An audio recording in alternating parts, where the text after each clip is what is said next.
I'm Bud Bazelak. I'm the new provost here at Case Western. I'm pleased to be here and welcome you. Alumni Weekend and the homecoming at Case Western is a highlight of the university calendar, I think as you know, with over 100,000 alums. This weekend allows us to welcome our alumni as they come back to Cleveland. In many cases, I just left a very large group down the street here to celebrate their connections with the university. It's a pleasure for me to welcome you to campus today. As you know, this weekend represents a bit of homecoming. You may not know, I'm new here, but I came from Ohio State, so down south. But I'm from Cleveland. My wife's from just up the road here in Cleveland Heights and Shaker Heights, so it's a bit of a homecoming for me also to come back to the Cleveland area, and I'm really pleased to be back here at Case Western Reserve. Although I started just a couple days ago, I've spent some time up here last month and really been impressed by not only the level of collaboration between the different schools across the campus, but also very impressed by the collaboration of the university with the surrounding area and university circle here. And of course, this event today really represents such a collaboration. That's what we're celebrating here today. The Joint Music Program offers students at the Cleveland Institute of Music and Case Western Reserve the opportunity to participate in an integrated music program at both the undergraduate and graduate student levels. Students at both institutions have the benefit of pursuing studies at either school, thus enjoying the intimacy and intense specialization of a professional conservatory, together with access to the resources that can only be found at a major private research university. Mary Davis will introduce today's program in more detail, so I will only say that this year's Alumni Weekend Community Hour program features the creative endeavors of talented alums from our joint music program, and that this is in fact the 40th year anniversary of that program, so it's a special event today. Today's concert brings our own community together, at the same time allows us to share the experience with our neighbors in the University Circle area in Greater Cleveland. It's a pleasure to welcome our alumni composers, campus community members, friends. Thanks for joining us today for the celebration. I hope you plan to join us for other events this weekend around campus, celebrating the Alumni Weekend. Now it's my pleasure to introduce Mary Davis, Associate Professor and Chair Designate of the Department of Music. Mary?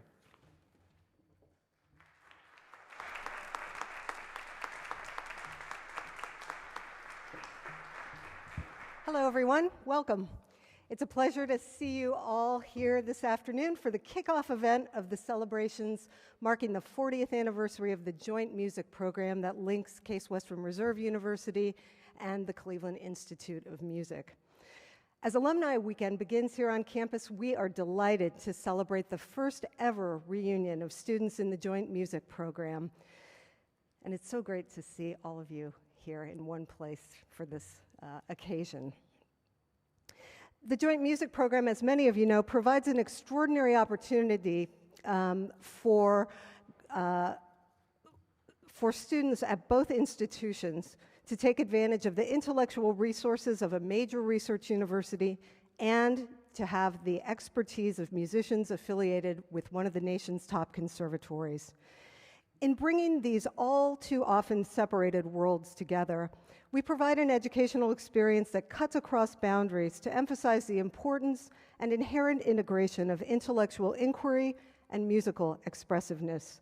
This combination is perhaps nowhere more potent and vital than in the experience of the composers we train in the joint program.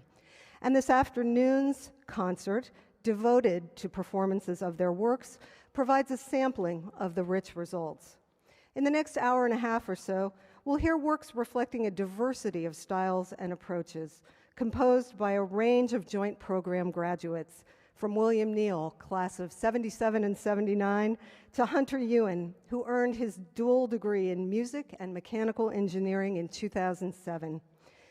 All of these works will be performed by alumni and a contingent of current students in the joint music program, notably including a quartet of freshman saxophone players. That's something you don't see every day.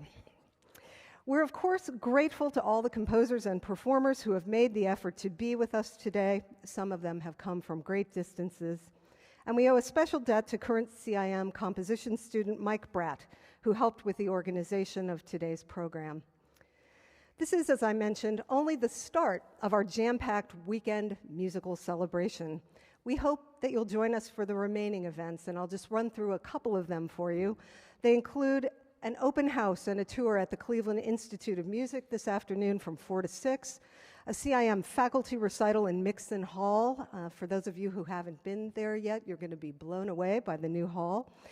That concert will feature chamber music performed by members of the Cleveland Orchestra, and it happens tonight at 8 p.m.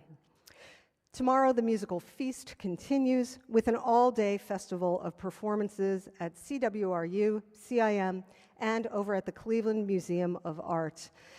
This little yellow sheet of paper that you all should have gotten with your program gives you a rundown of everything that's happening tomorrow in specific venues. I just want to note that in addition to the beautiful new Mixon Hall, some of these performances will take place in the Cleveland Museum of Art's new, I think it's in the Italian Baroque galleries. And for those of you who haven't been to the museum since it reopened, this will be a great opportunity to hear some fantastic music in a truly beautifully restored setting. There will also, at 4:30 tomorrow, be a panel discussion about the joint music program. That'll take place over at CIM. And at 7:30 tomorrow in Harkness Chapel, there'll be a free concert by the pianist Jim Brickman, who is an alumni of the joint music program, and he'll be performing with Ann Cochran, who is a CWRU graduate. There's more to say about all the things that are going on, but I invite you to have a look at the program, to study this piece of paper for a full rundown of everything. I just now want to welcome you to the afternoon's concert. Before we start, a tiny bit of housekeeping. I'd like to remind you all to turn off your cell phones, pagers, anything else that might beep. The only noise we want to hear is the noise coming from the works being performed today. We'll be following a fairly open format with each composer offering some comments prior to the performance of his or her works. And so it's my pleasure to turn things over to the first composer on the program, William Neil.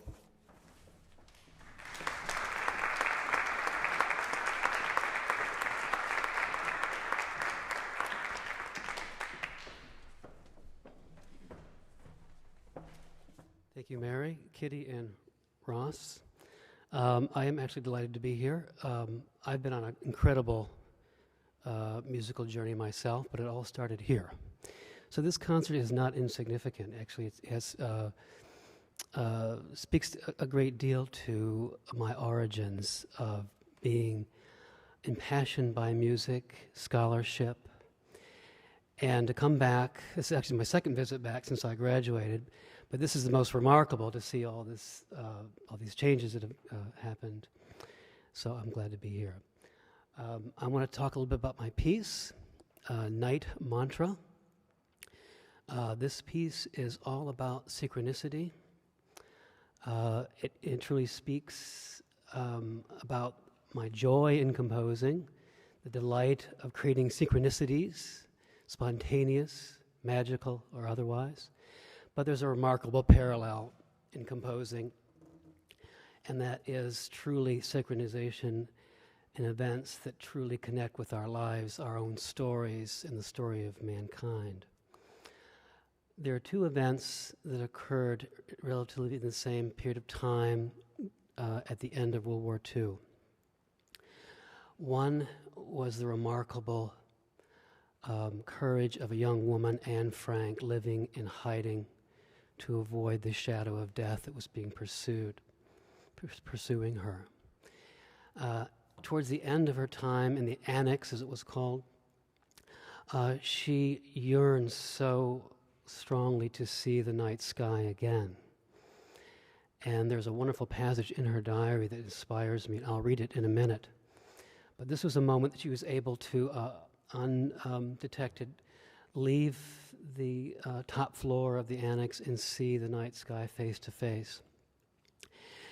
At the same time, remarkably, and this is something that I found extraordinary, and actually it was the impetus behind writing the piece, during that same time in Berlin, when the German people were facing possible annihilation by the advance of the Allies from both sides, A conductor, Furtwängler, had aligned himself with the German people, primarily because of his love of music. He's a controversial conductor, and your scholars can, I'm sure, talk about that.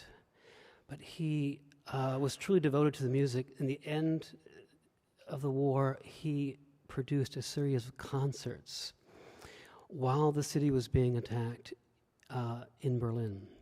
He wanted to shelter the German people with the love of their music and his love for music.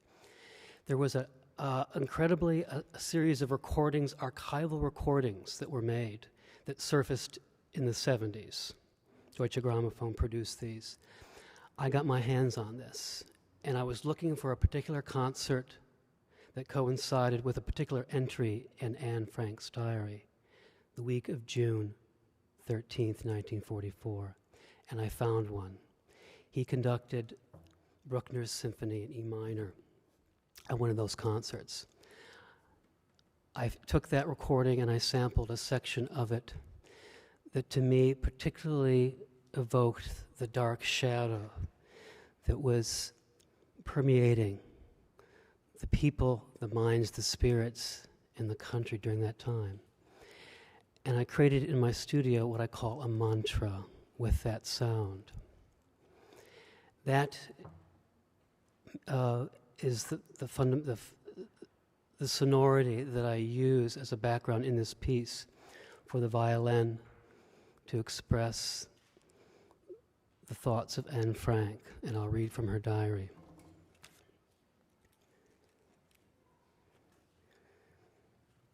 The dark, rainy evening, the wind, the racing clouds had me spellbound. It was the first time in a year and a half that I'd seen the night face to face. It's just not my imagination.